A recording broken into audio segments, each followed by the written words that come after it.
대형 도소매처럼 꾸며놓고 페이퍼 컴퍼니 만드시는 분도 있거든요. 요즘에 이런 거 진짜 위험해요. 하지 마세요. 하이 리스크 하이 리턴 없어요. 하이 리스크만 있어요, 제가 봤을 땐. 안녕하세요, 로뎀 세무 법인입니다. 네, 오늘 또 지재훈 세무사랑 같이 이야기를 좀 나눠보려고 하는데요. 요즘에 저는 좀 많이 체감을 해요. 세무조사 진짜 많이 나오거든요. 네. 지 대표도 좀 많이 느끼나요? 저는 소명 요구가 굉장히 많이 나오고 있죠. 세무조사 건으로 이어지는 것도 있지만 일단 소명 요청이 예전보다 확실히 많아졌다는 걸 좀 알고 있습니다. 네. 이게 세무조사 이렇게 해서 나오는 경우도 있는데 단순히 그냥 세무서나 이제 지방국세청에서 소명하세요 라고 해서 나오는 경우도 요즘 참 많은 것 같아요. 뭐 그만큼 국세청 전산 시스템이 발전한 것도 있는 것 같지만 나라에 돈이 없다. 약간 이런 느낌을 좀 받기도 해요, 저희도. 예전부터 이제 나라가 재정이 좀 약하거나 그러면은 이제 좀 세무조사나 이런 거에 대해서 좀 열심히 부분도 분명히 있는 것 같아요. 그래서 지금 시기는 약간 좀 몸살이어야 되는 시기는 맞다. 그래서 왜 세무조사가 나오고 왜 소명 자료가 나오는지 이런 것들을 좀 안내를 해드려보고 싶었고, 사례들을 통해서 납세자분들이 평소에 이런 것들을 자료를 잘 준비해야 된다, 아니면 이런 것들을 조심해야 된다, 이런 거를 좀 설명해 드려볼게요. 저희도 일단 소명 요청부터 시작한 세무조사로 지금 이어지고 있는 건인데요. 일단은 우리가 가공 세금계산서 또는 가공 계산서라고 하죠. 저희가 우리 업체가 22년, 23년도 이때쯤에 이제 코로나 타격을 많은 업체들이 많았잖아요.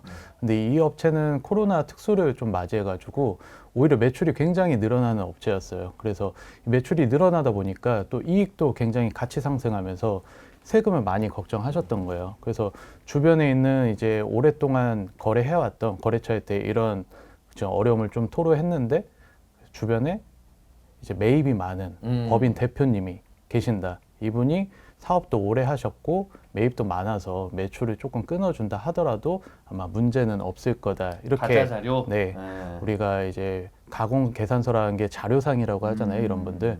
근데 그때는 저희 대표님도 사업을 사실 오래 하셨던 분이지만 그때 당시 그 심정을 얘기하신다면 귀신에 홀렸다고 얘기를 하시더라고요.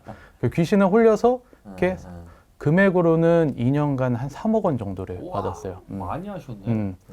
저도 그걸 몰랐죠. 저희가 세무대리인이 모르는 이유가 이제 법인 사업자나 성실신고 사업자는 그런 매입에 대한 이체 내역을 저희가 확인을 하지만 조금 이제 소규모 사업자는 우리가 통장 이체 내역까지를 확인하기는 좀 어려울 때가 많거든요. 어쨌든 이 자료상 거래는 당장에 나오는 게 아니라 저희도 한 지금 2년 후에 나왔어요. 그래서 대표님은 그 자료상이라는 걸 아예 알지를 못했고 그 법인이니까 이제 무자료를 할 거라는 거는 본인은 그렇게 거래했지만 다른 데도 할 거라는 생각은 안 했지만 아예 유령 회사였던 거죠. 그래서 그런데 많아요, 사실. 예전에 저 처음 세무사 할 때만 해도 이게 되게 당연했어요. 자료상 거래 많이들 하시고 그랬는데 요즘은 진짜 참 많이 걸리는 것 같아요. 저희가 할 때만 해도 그 전자계산서 의무 발급 사업자가 매출액이 좀 높은 편이었어요. 근데 이제 전자발급 세금 계산서나 계산서가 다 1억 원부터 이제 의무 발급이니까 그런 점이 노출이 많이 되고 있죠. 예전에는 계산서 저희 있었잖아요. 같이 회사 다닐 때 수산물 하시는 분이었는데 계산서 맨날 사오시는 분. 맞아. 그러니까 이런 가짜 매입은 많이 주의하셔야 되는 부분이에요. 그러니까 사실 주의라고 표현을 드렸지만 하면 안 돼요, 사실. 가짜 매입, 가공 매입, 이게 뭐예요? 자료가 실제로 물건을 사지 않았는데 자료를 업해서 사왔다는 거죠. 이게 옛날에는 그분만 이제 타겟으로 나오는 경우도 있었는데 요즘은 이 자료를 판 사람을 털어요. 그러니까 뭐 예를 들어서 우리 지재훈 세무사가 그 수산업자에 큰 도매상처럼 했는데 여기가 페이퍼 컴퍼니. 그럼 국세청이 여길 털어서 거기에 파생된 그 수많은 업체들이 연결해서 이제 속된 말로 털리거든요. 이러면 진짜 세금 많이 나와요. 부가세부터 터지고 소득세까지 비용 처리가 부인당하니까, 그리고 가공 매입이기 때문에 이거는 가산세도 높아요, 페널티가. 그래서 이런 거는 진짜 주의하시는 게 맞다. 하지 마셔라. 안 걸리면 장땡 아니에요? 근데 안 걸리기가 쉽지 않아요. 진짜 저도 이거 관련해가지고 올해만 해도 소명 자료로, 그러니까 소명 나온 거예요.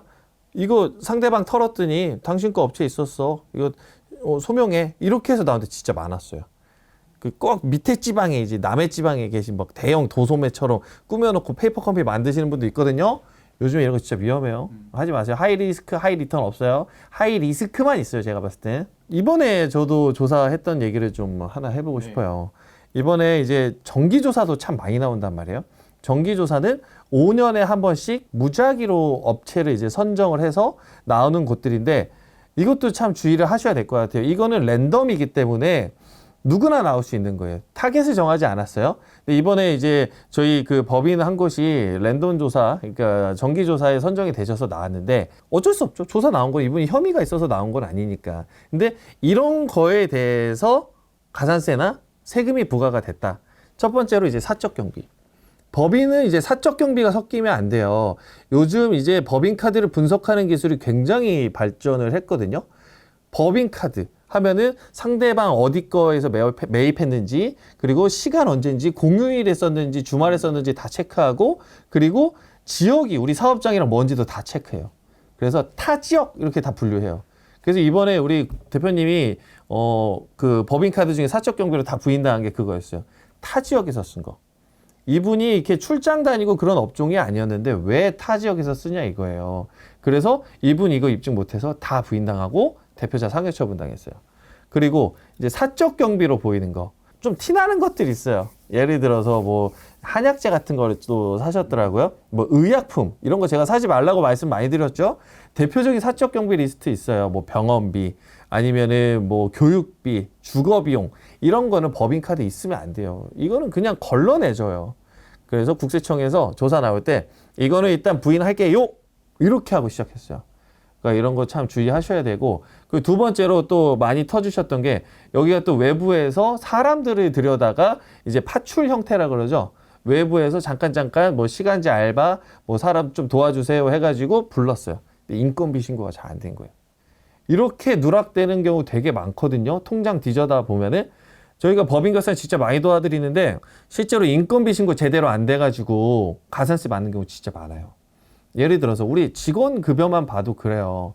명절에 뭐 떡값 나가거나 아니면 여름에 휴가비 나가거나 이런 거 다 급여 신고해야 돼요.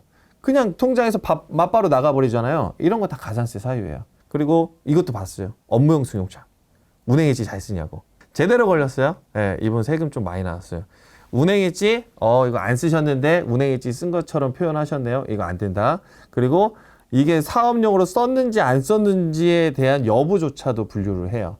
왜냐하면 우리 감독님 같은 경우에 출장을 다닌단 말이에요. 사업용 자동차가 필수예요. 근데 이분은 출장 업무를 많이 안 하는 사람이라고 했잖아요. 그 출퇴근 외에는 이 사람이 이 키로수를 업무용으로 쓸 것 같지 않은 거예요. 그런 거를 또 역산해서 얘네들이 또 부과를 하더라고요. 정기조사하면서 또 이런 리스크들이 보통 많이 터지니까 이런 건 평상시에 좀 준비를 잘 해주셔야겠죠. 최근에 좀 특이한 사례도 좀 있다고 했잖아요. 특이한 것보다는 일반적이지 않은 게 뭐 특이하겠지만 보통 우리가 재산 취득에 대한 자금 출처 소명 조사가 많이 나오는 편인데 일반적인 자금 출처 소명 조사가 아니라 우리가 채무 상환에 대한 세무 조사가 나왔어요. 그러니까 부동산을 취득하고 채무가 많았어요. 대출 금액이 뭐 한 5억 원 정도였던 것 같거든요. 그 금액을 자녀 대신 상환해 주면서 등기사항에 너무 빨리 없어지다 보니까 이 부분에 대해서 세무조사가 나왔고 거기에서 파생돼서 우리 대표님의 종합소득세까지도 누락된 부분이 많이 나와서 매출 누락에 대한 부가세 신고 그리고 종합소득세 신고까지 해서 과소신고 가산세까지 해서 한 세금이 1억 원 정도 나왔거든요. 그러니까 3억 원을 상환했는데 1억 원이 가산세까지 포함해서 나왔으니까 거의 뭐 4억 원을 잃는 셈이죠. 그래서 채무 상환에 대한 것도 자금 출처 소명 조사의 일환이 될 수 있다. 이게 참 많이 나오는 조사 케이스 중에 하나예요. 그러니까 자금 출처에 대해서 소명하라. 이게 참 말이 어려울 수는 있는데 갑자기 재산이 늘었거나 아니면 내가 갖고 있던 빚이 갑자기 사라졌거나 이런 것들이 이제 내가 정상적으로 소득 행위를 해서 벌어서 뭐 재산을 취득하거나 부채를 갚았으면 상관없는데 그게 아닌 거죠. 그럼 국세청이 두 개를 이제 의심하기 시작해요. 아까 우리 지 대표 설명한 것처럼 소득이 누락됐다. 매출이 누락돼서 이거는 세금을 덜 낸 거일 수도 있다. 아니다.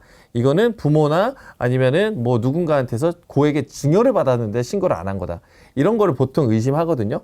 그래서 고액의 자산을 취득하거나 고액의 자산 또 대표적인 게 부동산이나 자동차.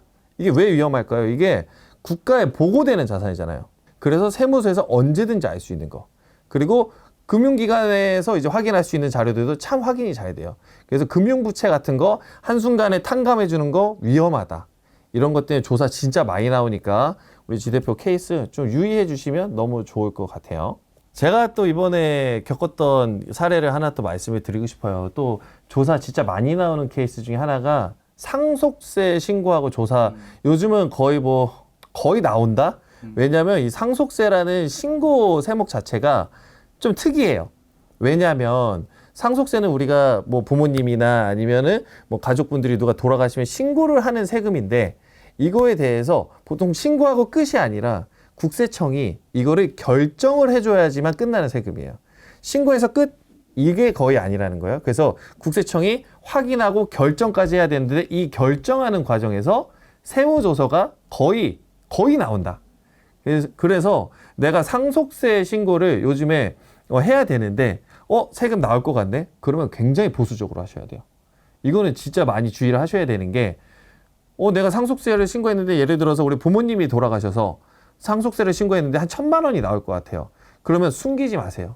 웬만하면은 진짜 보수적으로 신고하려고 하시고 상속세에 숨어있는 공제나 감면을 찾아서 이제 적용해 드리는 게 맞는 것 같아요. 이번에 상속세 조사 하나 나왔는데 이번에 이제 가업승계 건으로 이제 상속세 신고한 게 한 건이 있었거든요. 이게 뭐냐면 부모님이 그러니까 어머니가 소천하셨는데 사업을 하고 계셨어요.